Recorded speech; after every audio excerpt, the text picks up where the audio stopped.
विराह के सुनवैया भैया बाबू जरा गौर करेंगे। जो विराह सुनने आए हैं, जहाँ पवन का गमन नहीं, रवि शशि उदय न हो, ब्रह्मा जाको रचा नहीं, अबला मांगत सोए। वो कौन सा स्थान है जिसको ब्रह्मा ने नहीं रचा है? ऐसा कौन सा स्थान है जहाँ पर सूर्य चंद्रमा की रोशनी नहीं पहुँचती है? ऐसा कौन सा स्थान है जहाँ पर पवन देव का प्रवेश नहीं है? मतलब कि हवा का अता पता। ऐसा कौन सा स्थान है जिसको ब्रह्मा ने रचा ही नहीं है, बल्कि ब्रह्मा के अतिरिक्त कोई दूसरा रचना किया है? ए भैया, एक लाइन कव्वाली लगता है।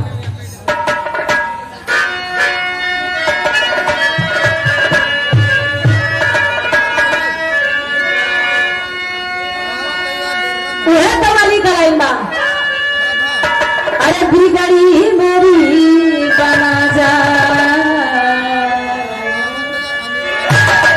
अरे बिगड़ी मेरी बना जा, बिगड़ी मेरी बना जा, आज मेरे वाले खाजा, बिगड़ी मेरी बना जा।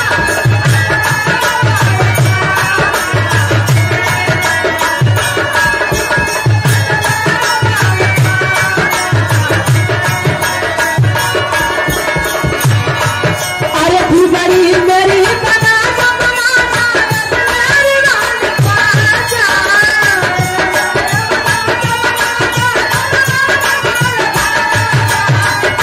अरे भैया,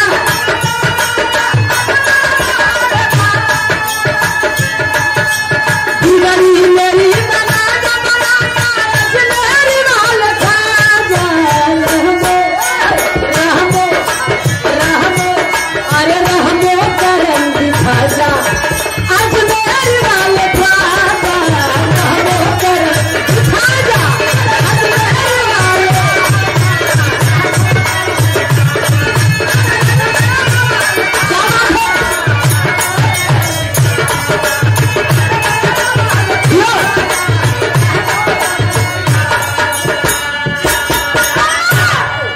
इधर कव्वाली का लाइन बा, लेकिन भाव बड़ा सुंदर बा। कवि जी ने लिखा क्या भैया? अरे प्रलयकंठ का अस्त्र लेकर,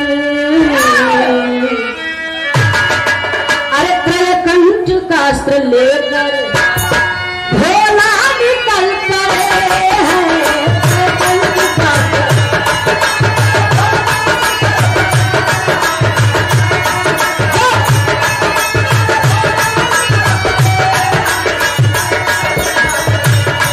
अरे प्रलयकंठ का अस्त्र लेकर भोला निकल पड़े हैं, भोला निकल पड़े हैं।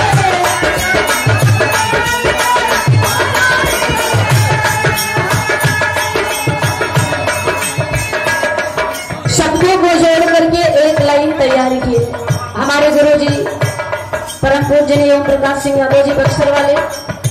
उनके गुरुजी विराज जगत के भीष्म पितामह कहे जाते हैं पंडित श्री परशुराम यादव जी।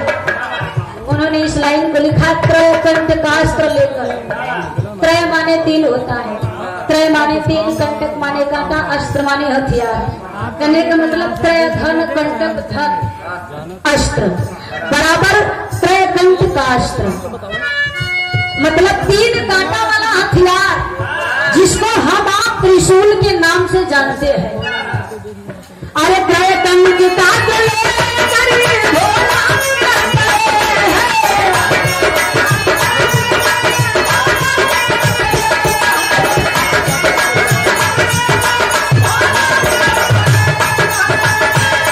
अरे त्रय कंठ का अस्त्र लेकर भोला निकल पड़े हैं, भुवने, अरे भुवने, अरे भुवने, अरे भुवने से भार छान कर भोला निकल पड़े हैं।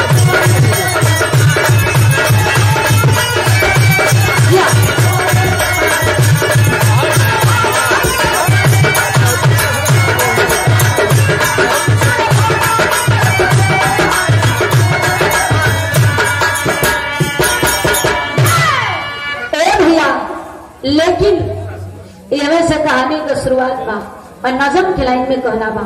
और भैया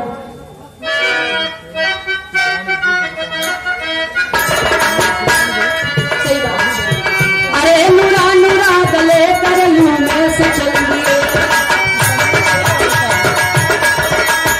तो किरण छवि के साथ में रमेश चलिए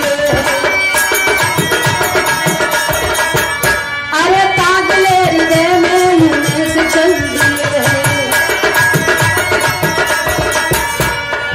प्रथम काशी में गए देखने सुहानी नगर को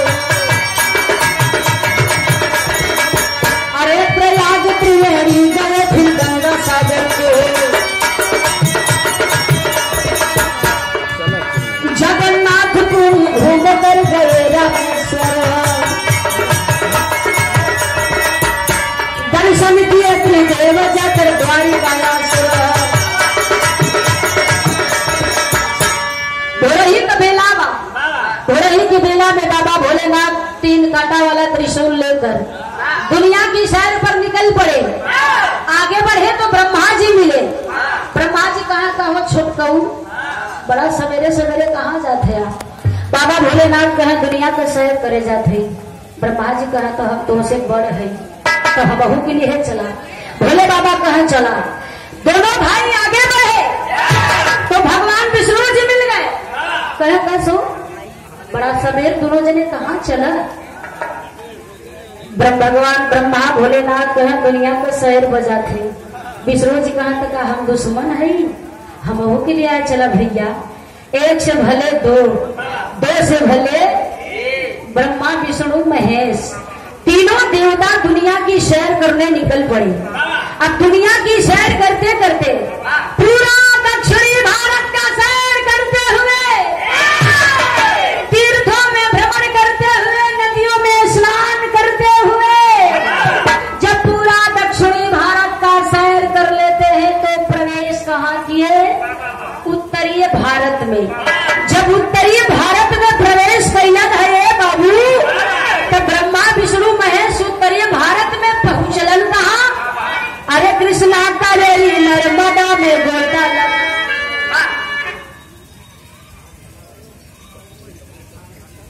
माननीय भैया डॉक्टर अशोक कुमार जी जिनके यहाँ ये प्रोग्राम हो रहा है, जिनके दरवाजे पर हो रहा है, बड़े भैया के कर्मों द्वारा ये 201 रुपए का पुरस्कार बहुत बहुत सम्मान है आपका। कृष्णा का रेली नर्मदा में गोता लगाए। अरे माई ब्रह्मा तेरे भरत वाले माई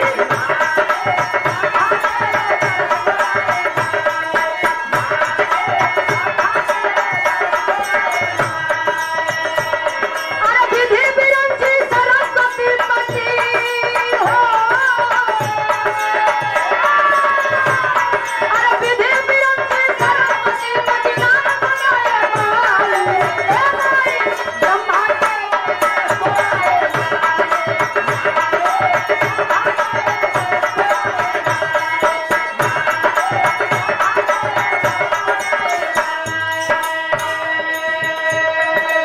भैया संतरी गया माँ ए मई एक 4 मुड़ी वाला आदमी दुआरे खड़ा बा तो हर दर्शन चाहत बा।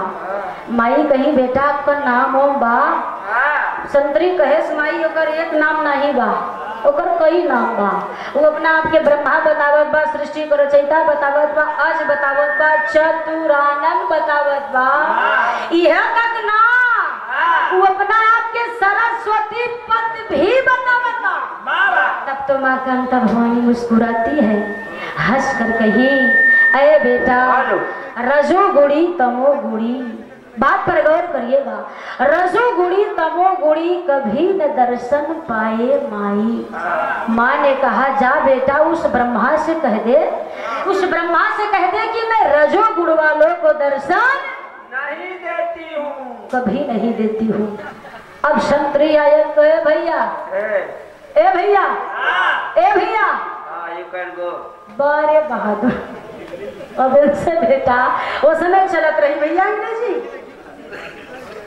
नहीं अंग्रेजी केवल गीत होत रहे। ए भैया ब्रह्मा जी को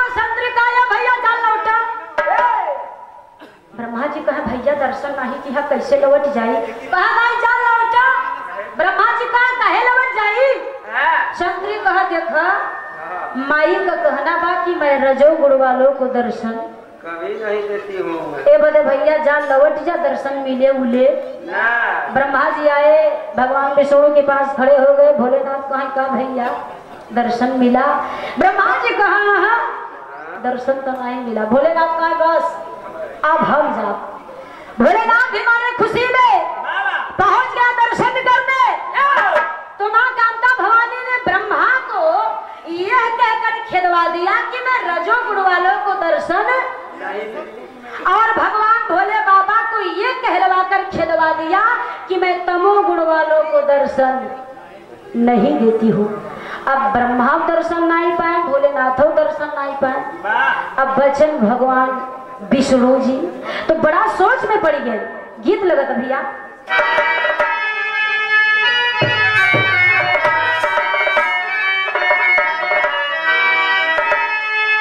उहे दरज के लाइन बा। अरे किराया तो हर के तना, किराया तो हर के तना। अरे बोला बोला धान हो किराया तो हर के तना।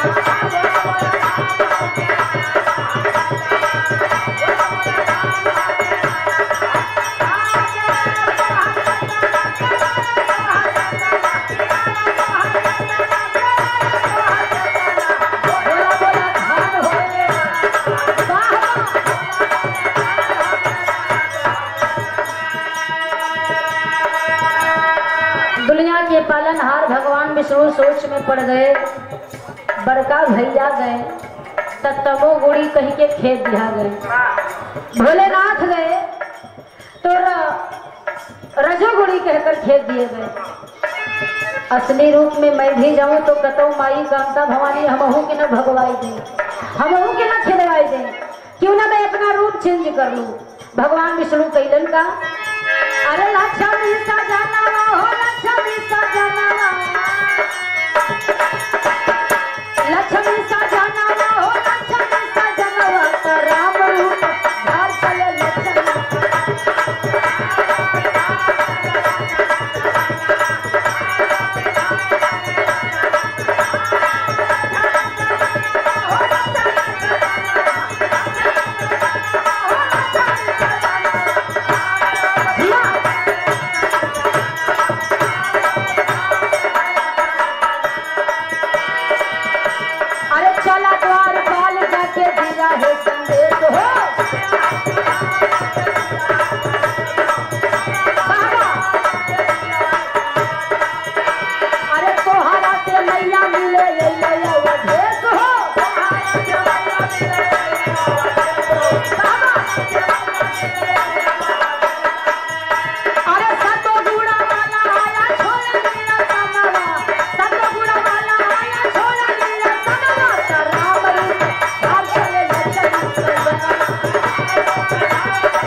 जाते बाबू अपना रूप बदल लिए। भगवान विष्णु भगवान राम का रूप बना लिए। और जब राम का रूप धारण करके द्वार पर पहुंचे तो शंकरी जाकर के माँ कामता भवानी को सुनाया, माँ अयोध्या से राम आपका दर्शन चाहते हैं। माँ कामता भवानी जब सुनी है कि अयोध्या से राम आए हैं तो कभी जी ने लिखा कि सतो गुण वाला आया छोड़ली या सनवा। माँ कामता भवानी द्वार पर आ जाती है और आवाज लगाती है, अरे बेटा राम आ गए, आ जाओ मेरे लाल, मैं तुम्हें गले से लगा लूं। माँ कामता भवानी प्रभु श्री राम को गले से लगाती है और हाथ पकड़कर गुफा में ले गई। कुछ देर बातचीत हुई और कुछ देर के बाद भगवान राम कहा, माई बड़ा टाइम होगा, अब हम घरे जाओ। माँ ने कहा बेटा घर जाएगा तो ठीक है, लेकिन आया है तो माँ से कुछ प्रसाद लेकर ही जाना। तो ठीक बमाई जैसन तुहार आज्ञा।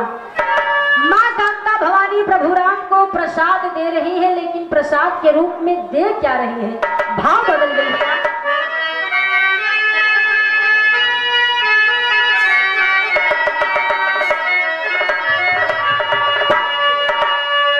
अरे तो हगे चढ़ाई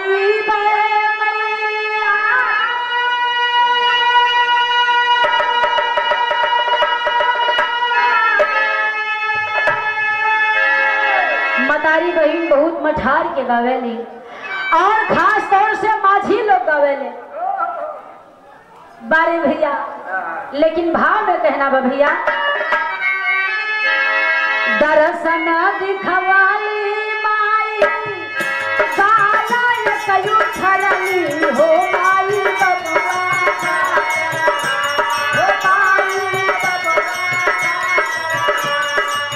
झट से फूलावा बनवली माई बबुआ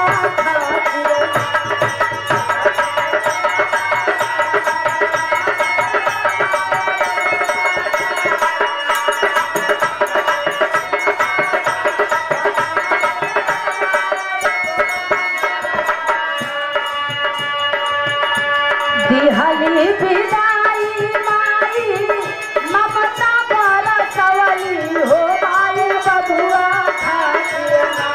अरे माई ताती भी बल बरसा के बरसवली माई बबुआ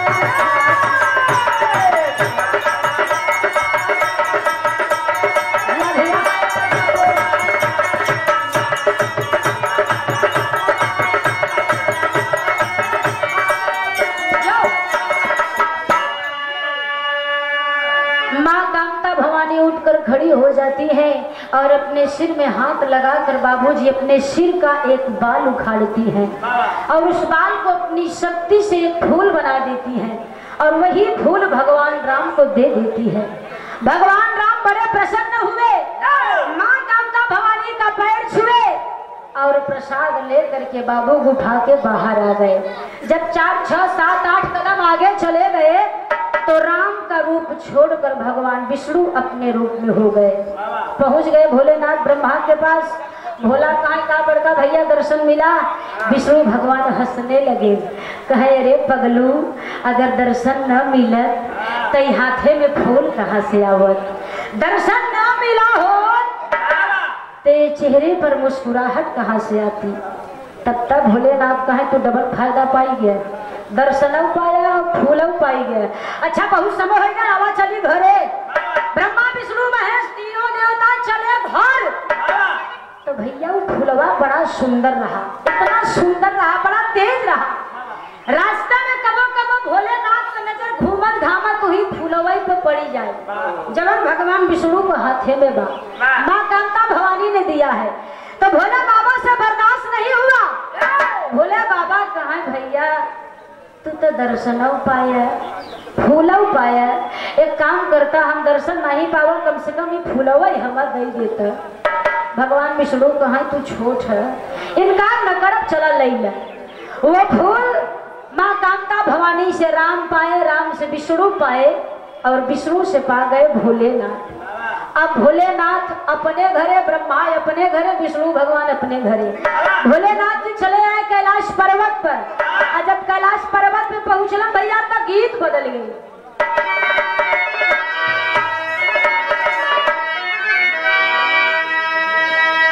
गीत तो बड़ी सुंदर बा। मुसलमान भाइयों की पत्नियां, उनकी बीवियां बड़ा मठार कर गाया करती है। अरे आंगने में उड़ेला फूला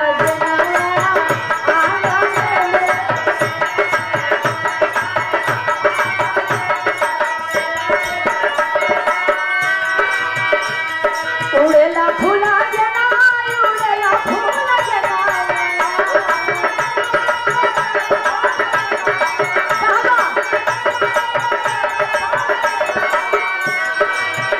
फूला जना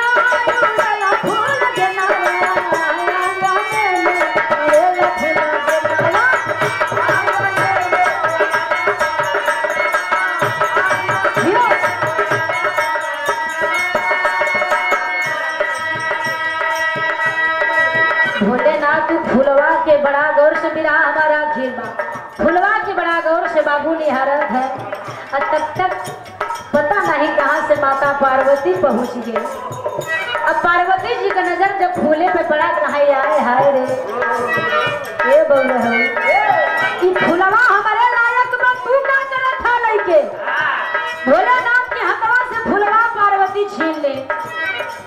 अब पार्वती माता फुलवा को तुहाई गई फुलवा के उल्टा थैन पलटा थैन देखत है अब देखता ही देखत भैया चट दे काने में खोस नहीं फुलवा के कन फूल बनाए अब इतना में जीव नहीं भरा जीव नहीं माना तो तिहन का ऐना उठाई ना चेहरा निहारे लगे और जब ऐना में चेहरा निहारे लगे तो एक कान तो बड़ा सुंदर लगा था और एक कान एकदम खाली खाली लगा था।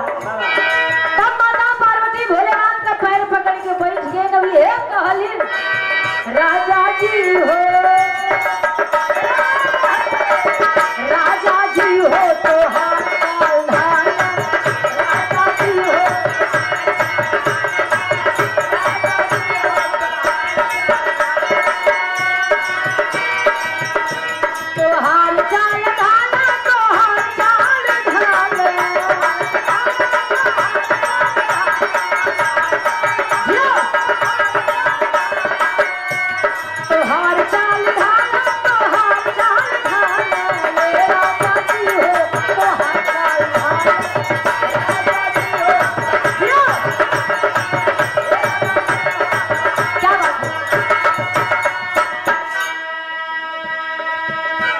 पार्वती कहा ये भोलेनाथ तनी हमार गौर से देखा तनी गौर से देखा ध्यान से देखा कैसन लगत है।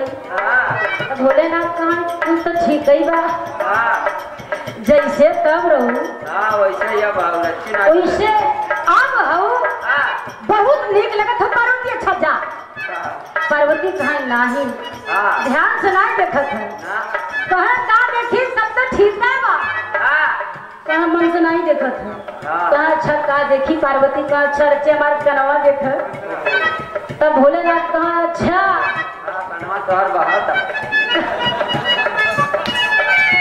एक भरा लाए का सुना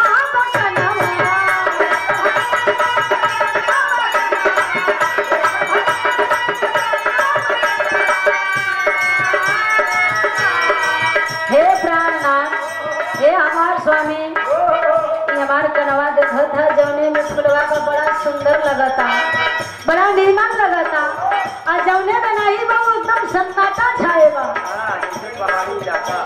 कहता कह एक भरा लायक सुना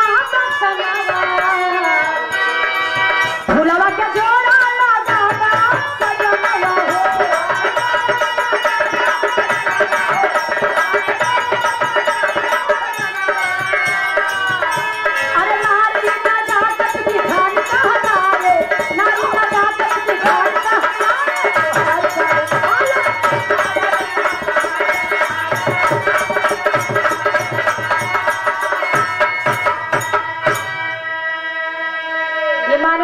यादव सेठ जी डॉक्टर कमलेश यादव जी और राममूर्ति यादव साहब आप तीनों की तरफ से ये 300 रुपए का पुरस्कार बहुत बहुत नमस्कार बहुत बहुत सम्मान है स्वागत है आप लोगों का आभार प्रकट करती हूँ। ए भैया भोले बाबा कहे का चाहता हूँ पार्वती कहा जैसे एक फूल ले आया वैसे भी फूले को जोड़ा लगाएगा भोलेनाथ कहा अब नहीं तो अब बनी भोलेनाथ कहा कि पार्वती बड़ा मेहनत किया तब एक फूल पावा अब हमारा हिम्मत पाओ ना भोलेनाथ नहीं बतावत है कि दुआरे से खेदाई गए ये नहीं बतावत है ये बता रहे हैं कि बड़ी संघर्ष के बाद बड़ी मेहनत के बाद बड़ी दूर गया था तब जाकर के फूल मिला पार्वती कहे तो सुना जैसे एक दाई गए अब हमार बात मान ये भैया अनिल यादव जी फौजी आपके तरफ से 201 रुपए का पुरस्कार बहुत बहुत सम्मान है। आप लोग जागते हैं तो ये देश हम सभी चैन की नींद सुकून की नींद सोते हैं। आप पर मां मैहर वाली की कृपा दृष्टि सदैव बनी रहे। भोले बाबा कहे कि पार्वती हम फूले के जोड़ा ना लगाई पाऊ पार्वती फूले का जोड़ा ना ला। अगर ये फूले का डबल ना आए हाँ तो हार जोड़ा फूट जाए। कहाँ सुना है अगर आज। हेलो भैया जरा बढ़ा दीजिए आप। हेलो कहे अगर आज फूले का जोड़ा ना आए तो आज के बाद हमार तोहार बोल चाल एकदम लॉकडाउन। कहा पार्वती ऐसा मत करा। कहा सुना आज से न तो गांजा रगड़ के दे न भांग पीस के दे कुछ न करो। क्यों सिगरेट जलाए दे बस। न खाना बनाए के दे तब तक भोलेनाथ दिमाग लगाओ थे नब का करी। बगलिए में भगवान गणेश बैठा रहे नहीं से पीछे भोलेनाथ का भगवान गणेश छोड़ दे रहे हुआ जाए के पीछे बैठा हुआ चपर चपर मुंह डोलावत है। पापा का वार्तालाप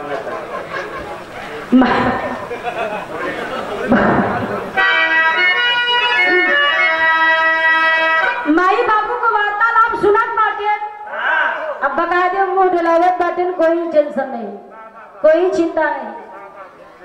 और तबले भोलेनाथ का अच्छा चला ठीक बा हमन से धू है हम न देबू न खियबू न बनबू। चल जा चर्चा दिन मन से वही 4-6 दिन न खाबे तब चल जाए। लेकिन हम गणेश सभा को देखा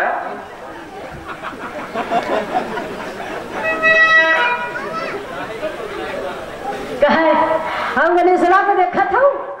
हम गणेश सभा को देखा हम गणेश सभा लड़का बेचारा एक तो ओकर पेट इतना बरियार बा आए कैसे प्रेग्नेंट बा इतना बरियार पेट इतना बरियार ओकर मुंह और वही में 5-6 दिन में 5-6 बार बेचारा भोजन लेला। अब अगर तू बतावा भोजन पानी बंद कर देबू तो गणेशवा कैसे जिए। पार्वती माता सुना सुना सुना सुना उबियाई गई तो कहा यार सुना गांव को मेहरारू वैसे ही कहा थी अस हम रहे दही जरूर को नाती यस हम रहे कि तोहरे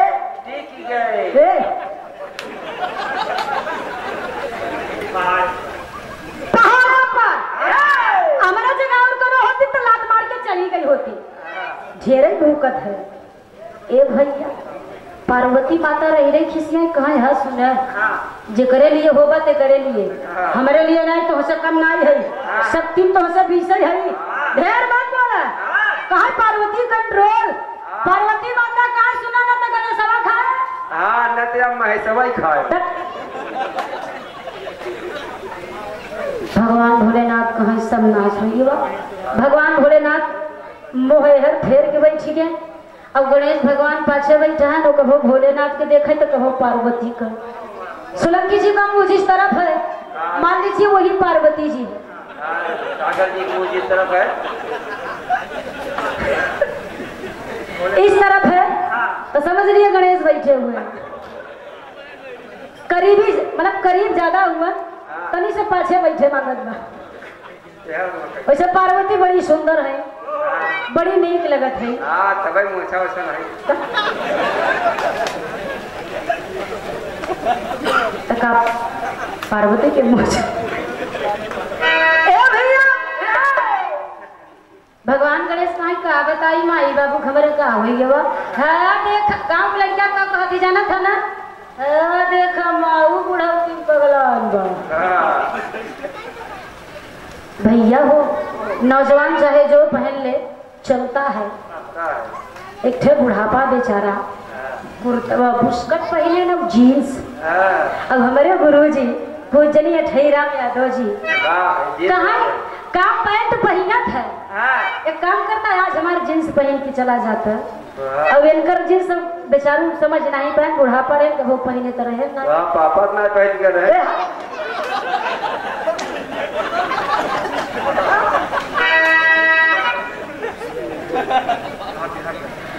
और संजोग से बेचारू एक दिन नशा चढ़ी जींस पहने बुस्कट पहने चला गया मार्केट।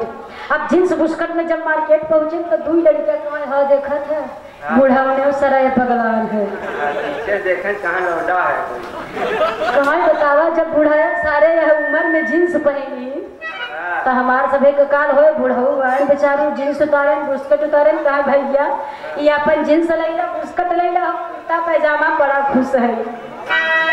पार्वती माता ओहर मुँह करे है भगवान भोलेनाथ के घर में गणेश इधर भगवान गणेश कहा यहाँ देखा माई के हो माई माई तो कहत न तो गांजे रगड़ के देव न भांगे पीस के देव न खाना बना के देव सब तो ठीक बा बाबू को चल बन जाए भांग सांग अपन पी के मस्त हो ही जाई लेकिन यार हमारे पेटे में चारा ना जाए तो हम जियब कैसे आई सारा काम झाम माई की फूलन के चक्कर में होत बा तो कुछ सोचे पड़े भगवान गणेश कैलन का भैया कहना पड़ा।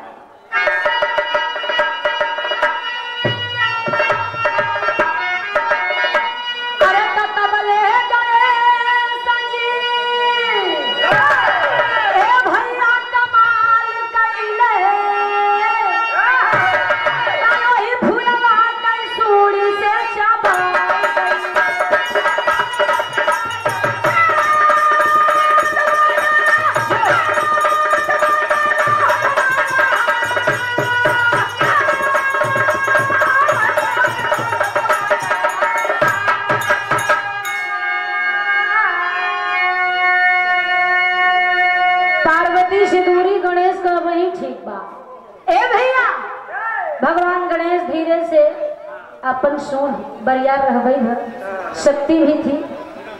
भगवान गणेश धीरे धीरे सुढ़िया बढ़ावे लागे और सुढ़िया बढ़ाई के ले जाए के पार्वती के कनवा के सटाई दे।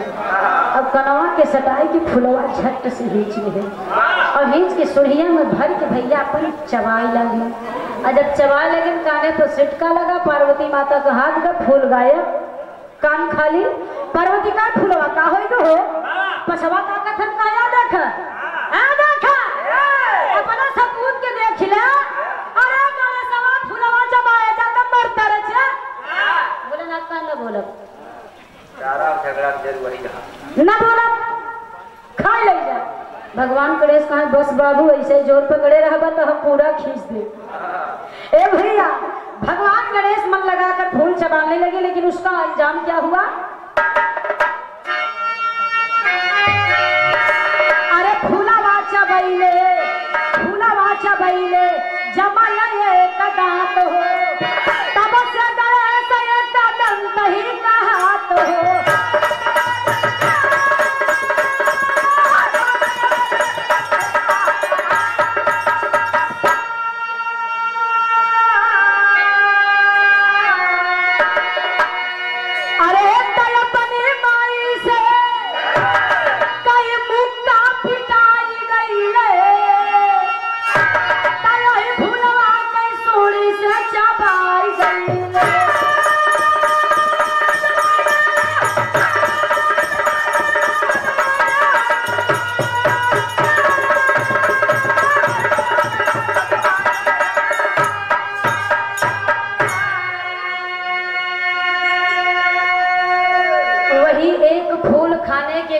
भगवान गणेश को मात्र एक ही दांत जामा क्योंकि वो फूल माँ कांता भवानी ने दिया था और उनकी शक्ति से वो फूल बना था और जब भगवान गणेश ने फूल को खा लिया तो उनकी शक्ति बर्दाश्त नहीं कर सके। इसलिए बाबू किसी किसी कैलेंडर में आप अगर देखेंगे तो भगवान गणेश के सूंड के नीचे मात्र एक ही दांत छपा होता है तो तभी से उन्हें एक दंत करिवर बदन भी कहा जाने लगा। वही फूल खाने के कारण भगवान गणेश को मात्र एक ही दांत जमा। पार्वती माता और भोलेनाथ का झगड़ा शांत भर मेल जोल हुआ। आखिरी लाइन में कहना पड़ा राजपुरम सतगुरु स्वामी राधे इंदु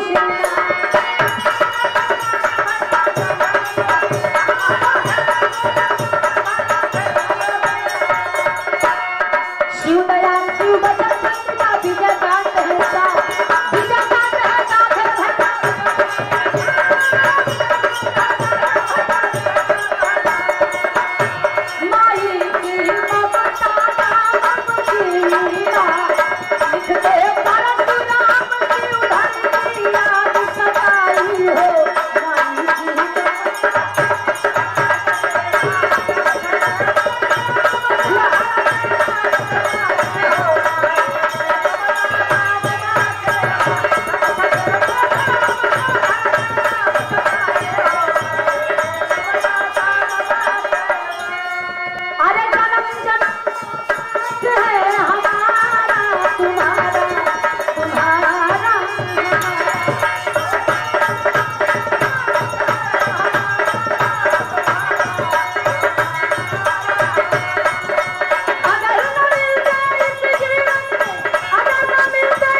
देखिए उनका नंबर है। अब आप लोग गीत का आनंद लीजिए और समय भी हो चला है, हम लोगों को निकलना भी है। तो